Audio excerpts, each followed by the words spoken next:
menyembah Engkau dengan segenap hati dan hidup kami Tuhan. Thank you Lord Jesus.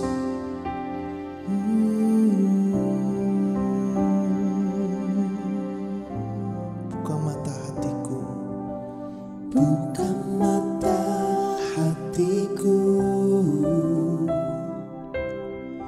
buka mata hatiku, biar ku memandangmu, biar ku memandangmu.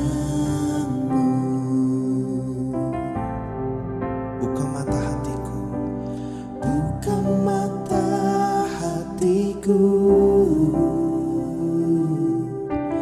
buka mata hatiku, biar ku memandangmu, biar ku memandangmu, biar ku memandangmu. Kau layak ditinggikan,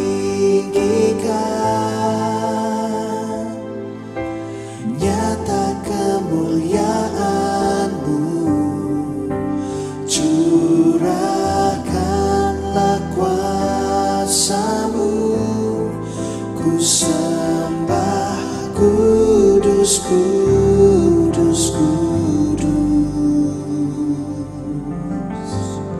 Buka mata hatiku Tuhan, buka mata hatiku, buka mata hatiku, biar ku memandangmu, biar ku memandang, biar ku memandangmu. Buka mata hatiku, buka mata hatiku, buka mata hatiku, biar ku memandangmu Tuhan, biar ku memandangmu. Kau layak ditinggikan. Amin.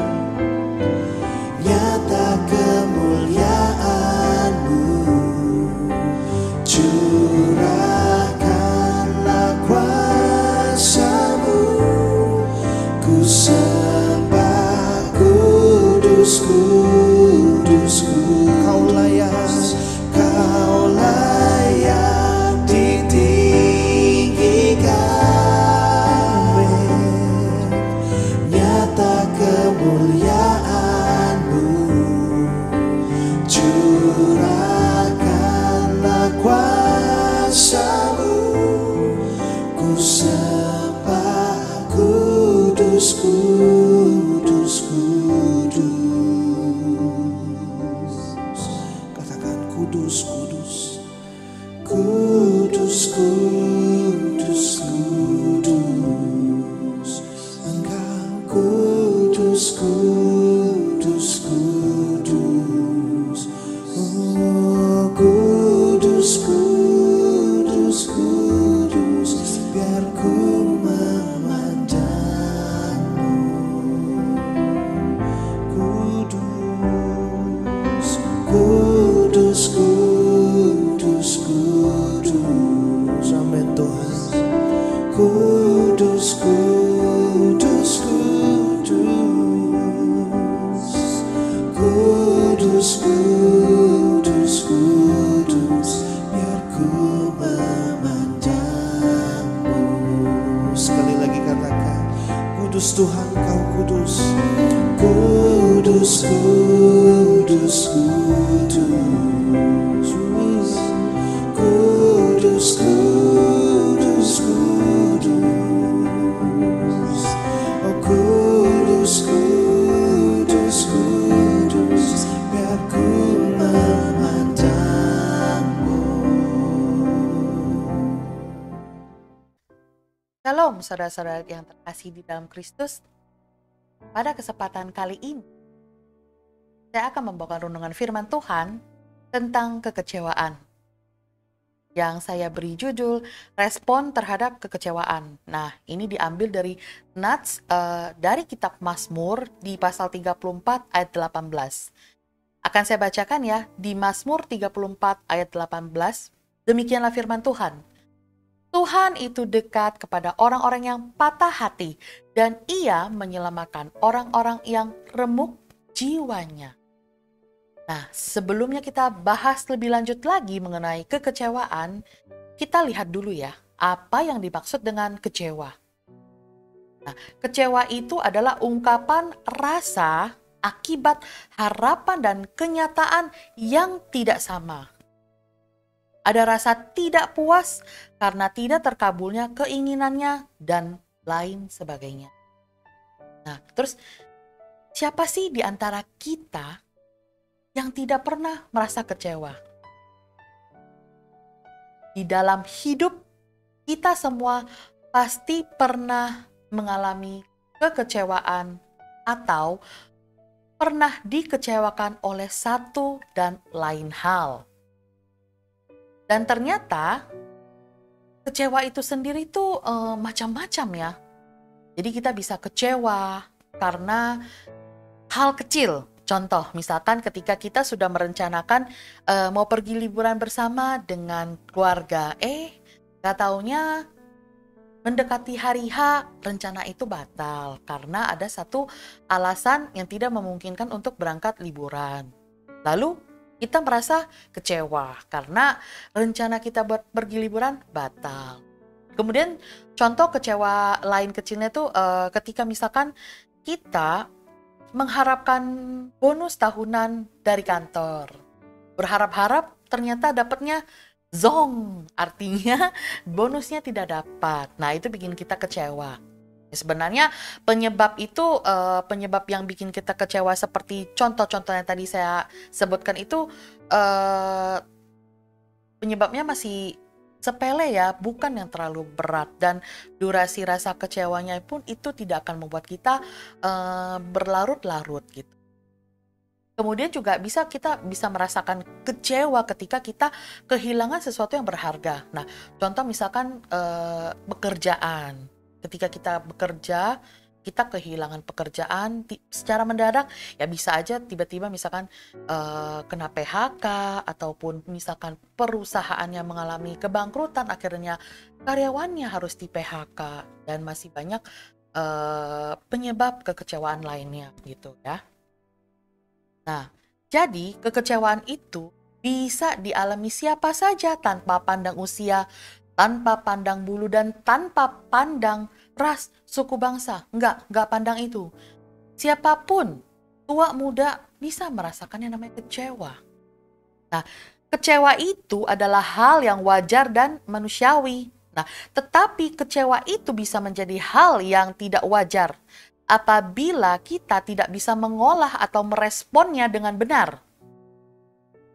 Karena ketika pada saat kita merasa kecewa nih akan sesuatu hal, ataupun kita kecewa terhadap orang, atau bisa juga kita kecewa terhadap diri kita sendiri secara berlebihan kecewanya itu, yang kemudian menyebabkan munculnya amarah dalam diri kita dan munculnya ketidakterimaan atas kondisi yang ada. Nah, itu akan membuka celah bagi si jahat untuk mengintervensi dan memprovokasi diri kita untuk meresponi keadaan ini dengan cara yang salah. Dan akhirnya bisa membuat kita melampiaskannya dengan tindakan yang akan mendatangkan dosa dan mendatangkan kerugian bagi diri kita sendiri, juga bisa mendatangkan kerugian bagi orang lain. Namun, apakah dengan kita melakukan pelampiasan tersebut dapat mengobati kekecewaan yang kita rasakan? Yang terjadi justru sebaliknya. Bukannya kita merasa puas, merasa bebas, tetapi sebaliknya malah kita bisa dibuat semakin bertambah menderita dan diri kita bisa semakin bertambah rusak dan terpuruk. Nah, di dalam Alkitab kita ada dua tokoh yang sama-sama mengalami kekecewaan. Namun, mereka berdua masing-masing memiliki respon yang berbeda. Nah, kita akan berbicara tentang tokoh yang pertama dahulu ya, yaitu Saul. Nah, Saul adalah raja Israel yang pertama. Nah, Saul dianggap sebagai seorang pahlawan oleh rakyatnya. Namun, kebanggaan seorang raja Saul tersebut terusik ketika muncul yang namanya Daud. Daud pada waktu itu adalah seorang remaja yang masih sangat muda. Namun namanya sudah mulai dibicarakan. Nah, di mana semenjak keberanian dia membunuh Goliat, raksasa Filistin itu. Nah, selain itu juga setiap kali Daud maju berperang, dia selalu menang. Nah, jadi rakyat Israel memuji Daud melebihi mereka memuji Saul. Nah, terhadap hal tersebut nih Saul menjadi kecewa dan timbul rasa iri terhadap Daud. Nah, sehingga si Saul ini berupaya untuk membunuh si Daud. Saul mengizinkan kekecewaan menguasai dirinya yang pada akhirnya membuat dia jatuh dari kekuasaannya. Seperti kita tahu bahwa di akhir hidupnya Saul dikatakan mati bunuh diri. Dan akhirnya Daudlah yang kemudian menggantikan Saul menjadi raja. Itulah akhir dari Saul. Nah, kemudian tokoh yang kedua adalah Yusuf. Nah, di Alkitab kita dituliskan bahwa Yusuf juga banyak mengalami kekecewaan. Yang pertama dimulai dari peristiwa ketika Yusuf dianiaya, kemudian dia dijual menjadi budak oleh saudara-saudaranya. Lalu pada saat di rumah Potifar, Yusuf juga dikecewakan oleh tuannya yang memfitnah dia dan kemudian menjebloskan Yusuf ke dalam penjara. Nah, ketika Yusuf di penjara pun ia kembali dikecewakan oleh juru minuman raja yang melupakan Daud selama hampir 2 tahun setelah mimpi yang diartikan oleh Yusuf terwujud. Nah, namun di sini yang berbeda dengan Saul adalah Yusuf tidak mengizinkan kekecewaan menguasai dirinya. Yusuf memilih respon yang tepat dan benar. Nah, dia tidak menyimpan kepahitan dan sakit hati. Yusuf memilih untuk mengampuni. Nah, sebab dia melihat dari sudut pandangnya Allah. Bahwa semua yang terjadi adalah untuk menggenapi rencana Tuhan yang besar. Nah, seperti yang tertulis di dalam Kejadian di pasal 50 ayat 19 sampai 21 akan saya bacakan. Demikianlah firman Tuhan. Tetapi Yusuf berkata kepada mereka, "Janganlah takut, sebab aku inikah pengganti Allah? Memang kamu telah mereka-rekakan yang jahat terhadap aku. Tetapi Allah telah mereka-rekakannya untuk kebaikan, dengan maksud melakukan seperti yang terjadi sekarang ini, yakni memelihara hidup suatu bangsa yang besar. Jadi, janganlah takut, aku akan menanggung makanmu dan makan anak-anakmu juga." Demikianlah ia menghiburkan mereka dan menenangkan hati mereka dengan perkataannya. Nah, saudara-saudara sekalian, tentunya kita semua sebagai pengikutnya Kristus sudah seharusnya, sudah sepatutnya dari kedua tokoh Alkitab tadi yang mengalami kekecewaan, sudah seharusnya sikap Yusuflah yang harus kita tiru. Jangan membiarkan kekecewaan yang kita alami itu bertumbuh sehingga menjadi kepahitan atau bahkan menghasilkan tindakan buruk seperti yang dilakukan oleh Saul yang nantinya akan merugikan kita juga. Nah, lalu nih yang menjadi pertanyaan, ketika kita sendiri mengalami kekecewaan, bagaimana kita harus meresponinya? Nah, di sini saya akan membagikan beberapa hal yang harus kita lakukan supaya kita dapat meresponi kekecewaan yang kita rasakan dengan benar. Nah, pertama-tama yang harus kita lakukan agar dapat merespon rasa kecewa dengan benar adalah datanglah kepada Tuhan. Kita baca di dalam kitab Matius pasal 11 ayat 28. Matius pasal 11 ayat 28, demikianlah firman Tuhan. Marilah kepadaku semua yang letih, lesu, dan berbeban berat. Aku akan memberi kelegaan kepadamu. Nah, ada sebuah ilustrasi ya, kita sebut saja si A. Ketika si A sedang kecewa dengan keadaan di mana dia mengalami kondisi dikeluarkan dari tempatnya bekerja karena alasan untuk mengurangi karyawan. A merasa kecewa karena selain diberhentikan secara pihak oleh perusahaan tempat dia bekerja tanpa adanya pemberitahuan terlebih dahulu.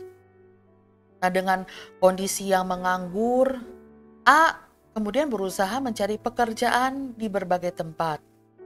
Semua yang bisa A lakukan, dia usahakan agar bisa kembali mendapat pekerjaan. Nah, tetapi hal yang si A kerjakan belumlah menghasilkan buah. Nah, keadaan yang demikian membuat si A itu semakin terpuruk. Kenapa? Karena menganggur, tabungan menipis, tidak ada pemasukan, belum ada panggilan pekerjaan. Itu semakin membuat si A semakin terpuruk dan putus asa. Dalam kondisi yang tidak baik tersebut, ada salah satu teman A berkata kepadanya, mengingatkan si A agar datang kepada Tuhan dan mengeluarkan semua unek-unek dan keluh kesahnya kepada Tuhan. Dan percaya bahwa Tuhan akan memberikan solusi yang terbaik buat permasalahan yang sedang dialami oleh si A. Lalu A merespon perkataan temannya dengan segera mencari Tuhan.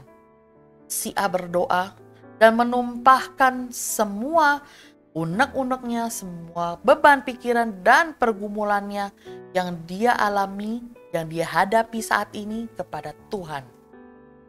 Setelah itu, si A merasakan kelegaan.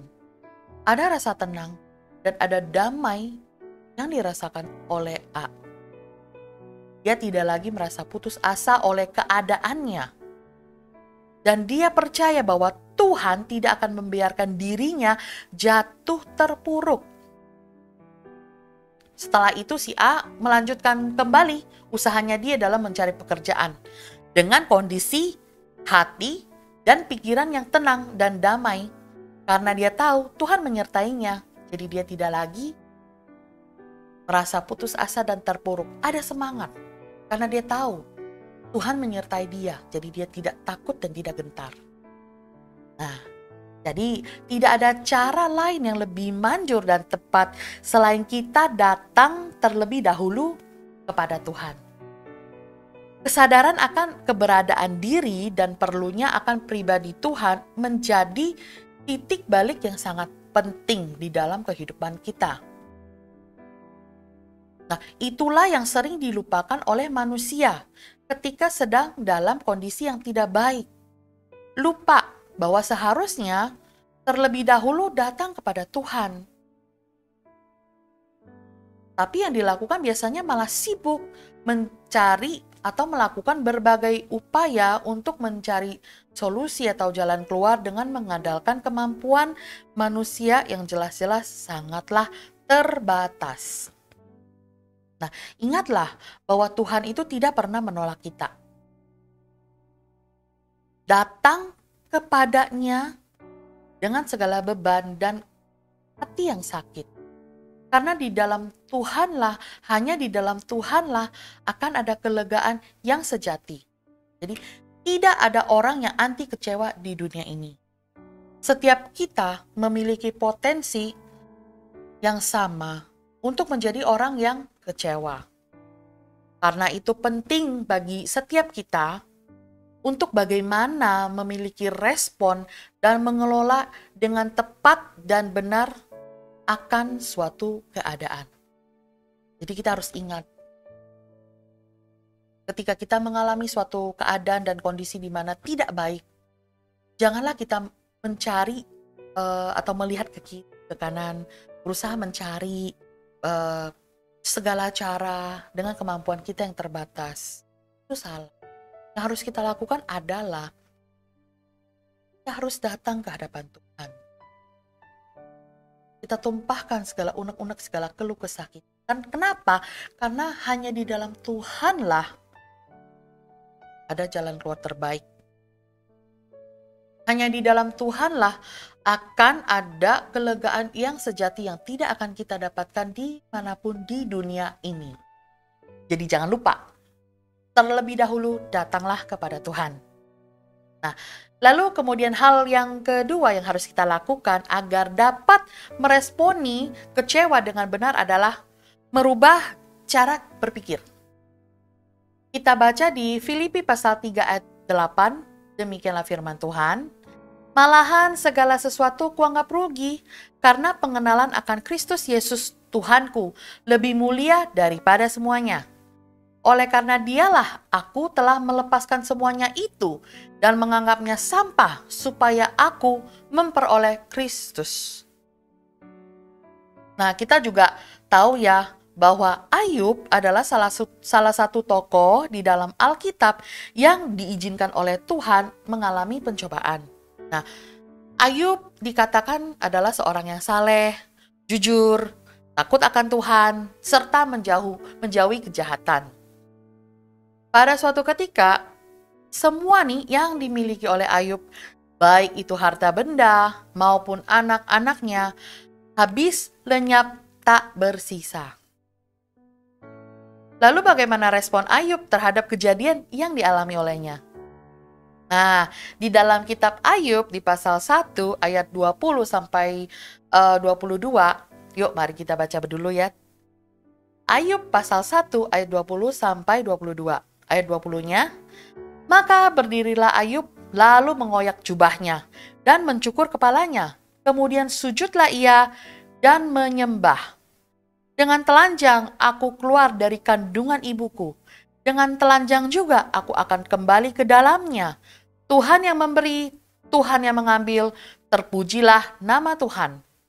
Dalam kesemuanya itu, Ayub tidak berbuat dosa dan tidak menuduh Allah berbuat yang kurang sepatutnya. Ayub tidak berbuat dosa dan menuduhkan hal yang tidak sepatutnya kepada Allah atas apa yang dialaminya. Di tengah musibah yang dihadapinya, Ayub tetap bisa menyembah dan memuji Tuhan. Luar biasa ya, seorang yang namanya Ayub itu. Belajar dari kehidupan si Ayub yang mengalami sebuah situasi yang berat ya, dan kelam. Mungkin saja dia kecewa dengan keadaan yang dialami. Keluarganya, sahabatnya, dan mungkin juga dia bisa kecewa terhadap Tuhan. Namun, di dalam proses yang ada, Ayub menyadari bahwa karya Tuhan di dalam kehidupannya melalui semua situasi yang ada.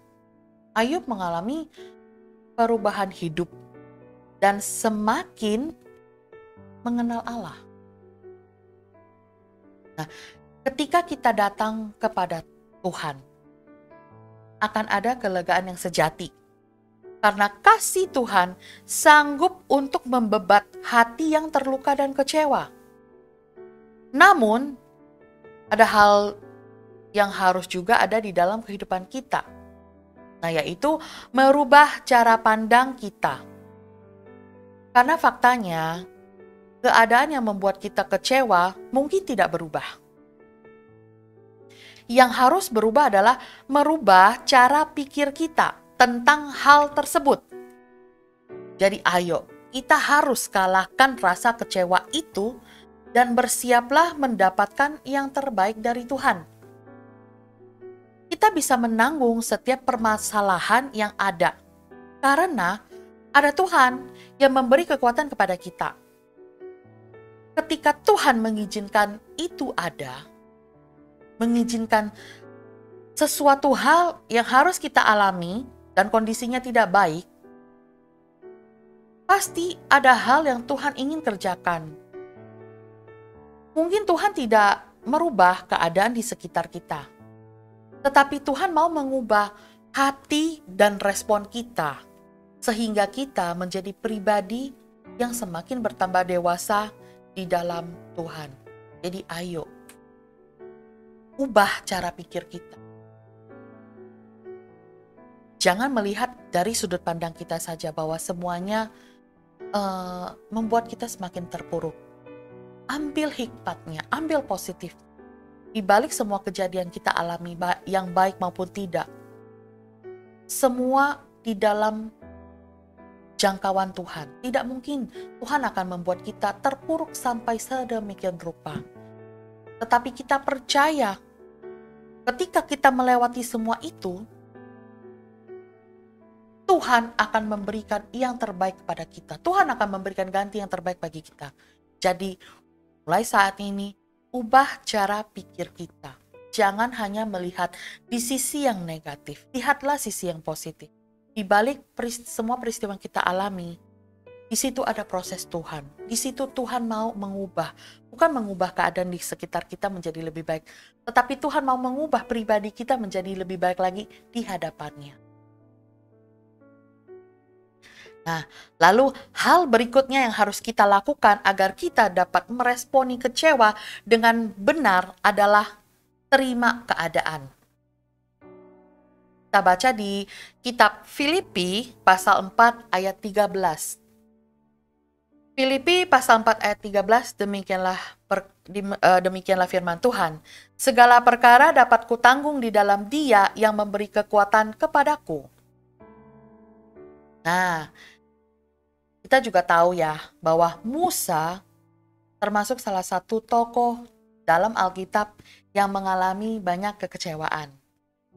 Nah, seperti kita tahu kisahnya Musa pada waktu Musa baru lahir, setelah lolos dari kematian karena berkat iman dari ibunya. Jadi si bayi Musa pada waktu dia dilahirkan bisa selamat. Musa kemudian menjadi anak angkatnya si Firaun. Nah, kendati hidup di dalam kemewahan dan mendapatkan pendidikan terbaik di Mesir, nah Musa menyaksikan sendiri bangsanya itu menjadi diperbudak oleh bangsa Mesir. Lalu pada suatu ketika, si Musa hendak menolong seorang budak Ibrani yang dipukul oleh tentara Mesir dan berharap bahwa orang yang ditolongnya tersebut mengerti niat baiknya. Tetapi yang terjadi malah mereka menolaknya. Nah, Musa berhak kecewa terhadap bangsanya. Nah, akibat dari peristiwa itu si Musa akhirnya melarikan diri dan menjadi gembala selama 40 tahun. Nah, bayangin ya, dari yang tadinya hidup enak di istana, tiba-tiba dia melarikan diri dan menjadi gembala. Bagaikan langit dan bumi perbedaan hidupnya. Kita juga bisa lihat ya bahwa masa depannya dia hanya menjadi gembala nih. Bukan masa depan yang cerah ya. Nah, Musa punya alasan untuk kecewa dengan keadaan yang dia alami. Nah, puncak kekecewaan Musa itu ketika dia tidak diizinkan masuk ke tanah perjanjian. Nah, dia juga dilarang untuk menyeberangi sungai Yordan. Bahkan tidak boleh berdoa mengenai hal tersebut. Musa yang telah berjuang puluhan tahun memimpin bangsa Israel di dalam pengembaraan harus puas menyaksikan tanah perjanjian dari atas gunung sebelum dia wafat. Nah, namun seperti tertulis di dalam Ulangan di pasal 34 ayat 10-12 mengatakan bahwa tidak ada lagi nabi mengerjakan mujizat besar sedahsyat yang pernah dilakukan oleh Musa. Dan bagi hambanya yang setia sampai akhir, Tuhan membuat nama Musa terus dikenang sepanjang masa. Nah, kadang-kadang kita tidak bisa dan tidak dapat mengubah keadaan di sekitar kita. Ketika hal itu terjadi, kita harus belajar untuk menerimanya dan tetap percaya pada penyertaannya Tuhan. Hanya dengan cara itulah Anda dan saya dapat memiliki hidup berkelimpahan dalam segala situasi. Jangan pernah kecewa atas apa yang sedang kamu doakan dan belum terwujud. Karena Tuhan sedang menjawabnya sesuai dengan cara dan waktu Tuhan yang terbaik. Karena ketika waktu itu tiba, kita akan bersyukur buat apa yang Tuhan kerjakan. Bahkan hal-hal yang tadinya membuat kita kecewa dapat dipakai oleh Tuhan sebagai batu loncatan untuk kita semakin bertumbuh dan dewasa. Jadi, jangan biarkan kekecewaan menjadi batu yang menghantam diri kita, tetapi pakailah itu sebagai batu tempat kita berpijak untuk naik pada level yang lebih tinggi di dalam hidup. Sebagai penutup ya, sumber kekecewaan kita itu pada dasarnya disebabkan oleh dua hal. Yang pertama bisa disebabkan oleh manusia, dan bisa juga disebabkan oleh keadaan. Orang-orang yang menyakiti, yang merugikan, yang tidak memenuhi harapan kita, atau keadaan yang tidak mendukung situasi kita. Saat kecewa, kita akan dihadapkan pada dua pilihan. Pada dua pilihan respon terhadap kekecewaan. Yang pertama itu terpuruk dan semakin jauh dari Tuhan. Yang kedua itu atau justru lebih mendekatkan diri kepada Tuhan. Kita bisa saja terus tenggelam di dalam kekecewaan, lalu menjauh dari Tuhan, dan menyalahkan segala sesuatu yang terjadi yang kita alami dalam hidup kita. Atau kita juga bisa menjadikan kekecewaan itu sebagai pendorong kita untuk menjadi lebih dekat lagi kepada Tuhan. Semakin berserah kepada Tuhan. Nah, untuk meresponi kecewa itu, pilihannya hanya dua. Semakin terpuruk, menjauh dari Tuhan, atau kita menjadikan rasa kecewa itu sebagai pendorong dan semakin mendekatkan diri kepada Tuhan. Pilihannya ada dua. Dan keputusan pilihan ini ada di tangan kita masing-masing. Manakah yang menjadi pilihanmu? Berhati-hatilah di dalam memilih dan bijak dalam memilih. Amin. Semoga menjadi berkat. Tuhan Yesus memberkati. Shalom.